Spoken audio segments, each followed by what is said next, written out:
and many of you I've worked with, and some of you are new to the party since I was involved, because I've been involved as a candidate since 2010. But let me remind you of a few things. I think we need to remember where we came from.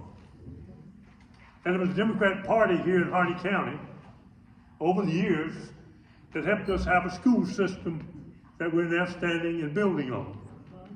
A water system that these dudes are now taking credit for. And an airport, and a lot of other stuff. That's the kind of thing you can talk about the Democrats have done. My God, talk about it. Take credit for it. They take credit for what they haven't done.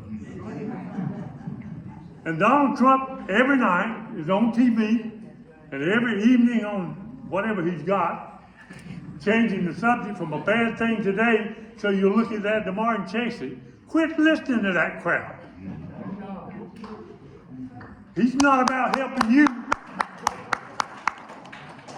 Now, for those of you, I'm not going to ask for a show of hands. How many of you have relatives who are older now that may be in Medicaid in a nursing home? You may be taking care of them in another year. Talk about that. Talk about the money that the General Assembly is taking from the public schools and giving it to the wealthy people to go to private schools. Talk about that kind of thing. You can't have a long list. And let me thank all the candidates who are running. Have 3 issues. People can't remember more than 3. You get a long list and talk for an hour, and they're going to turn your butt off. All right? Barbara, you know that. She reminded me of that years ago when we go from door to door in a lot of places. We've done a lot. We've got a lot to be proud of. Now, I'm going to close with this. 3 issues. I'll give them to you. But I want to close with this before I give you the 3 issues.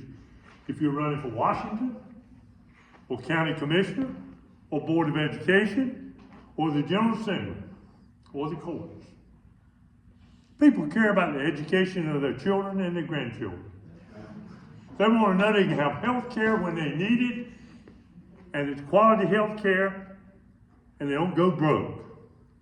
And third, they want a good job, and they'll be able to pay their bills. They got a lot of other stuff, but if you stick with those 3 things, I'm here to tell you, you may not get elected, but you'll sure make them wake up. Amen. And that's what it's about. I've used those all my career.